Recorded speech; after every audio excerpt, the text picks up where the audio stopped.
Hello guys, welcome back to my channel Asha and record में आपका स्वागत है। ये थर्ड पॉइंट है जो कि मौलाना मुद्दी के बारे में मैं विचार बताऊंगी उनके। तो आइए शुरू करते हैं।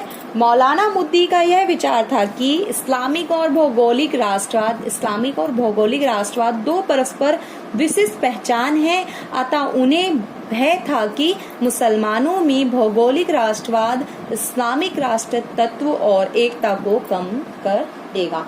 कि उनका मानना, मौलाना मुद्दी का यह विचार था कि इस्लामिक और भौगोलिक दो हैं, कहीं भौगोलिक ज्यादा ना उन पर भारी होकर इस्लामिक को खत्म कर दे, एकता को कम कर दे।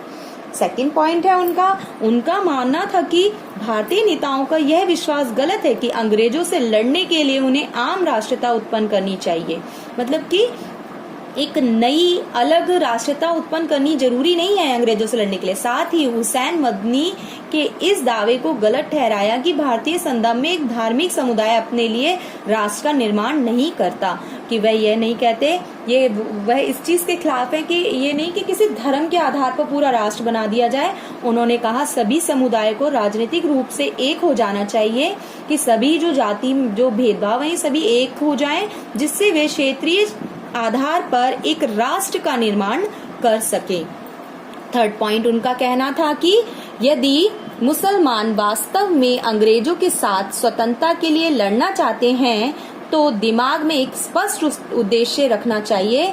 कि ये मौलाना मुद्दी कहते हैं कि अगर हमें अंग्रेजों के प्रति लड़ना है स्वतंत्रता के लिए, तो आप अपने मन में मुसलमानों को कहते हैं कि एक उद्देश्य रखें कि वे भारत को दर-अल इस्लाम बनाने का प्रयास करेंगे। तो अपने मजहब में, अपने इस्लाम में उसको पूरा प्रयास करेंगे भारत को बदलने का, जिससे मुसलमान इस्लाम के सिद्धांतों के अनुसार अपने जीवन व्यवस्थित कर सके। कि मुसलमान अपने जीवन को अपनी तरीके से व्यवस्थित कर सके, यह उनका मानना था। नेक्स्ट पॉइंट है, फोर्थ पॉइंट है, कांग्रेस की नीति का समर्थन और ना ही मुस्लिम लीग के दावे का समर्थन किया। कि उन्होंने कांग्रेस की नीति का भी समर्थन किया और मुस्लिम लीग के दावों का भी समर्थन किया। भारतीय मुसलमान स्वयं एक राष्ट्र है जिसमें भारत विभाजन की मांग और पाकिस्तान के निर्माण को उचित घोषित किया जा सकता है। तो वह यह कहते हैं कि जो पाकिस्तान की मांग है वह उचित है और मुसलमानों की मांग, विभाजन जो है वह भारत का जो विभाजन वो कह रहे हैं मुसलमान, वो उचित मांग है। फिफ्थ पॉइंट उनका था, वह कहते हैं कि 25 अगस्त 1941 को अपनी अध्यक्षता में जमात-ए-इस्लाम नामक दल की स्थापना की। इसमें एक संविधान की रचना की गई जिसमें धार्मिक मामलों की तुलना में राजनीतिक मामलों को कम महत्व दिया गया। तो उनके जरिए एक अध्यक्षता में जमात-ए-इस्लाम नामक एक दल स्थापित किया गया, लेकिन उसके अंदर धार्मिक मामलों की तुलना में राजनीतिक मामलों को कम महत्व दिया। राजनीतिक मामलों को कुछ भी उसमें ज्यादा महत्व नहीं दी, धार्मिक मामलों पर ज्यादा फोर्स और ज्यादा केंद्र किया गया। अब 6 पॉइंट है, एक लघु पुस्तक में मौलाना मुद्दी ने स्पष्ट किया कि मुसलमानों का विरोध ना तो हिंदुओं के लिए और ना अंग्रेजों के लिए, वरन उनका एकमात्र उद्देश्य ईश्वरीय सत्ता की स्थापना है।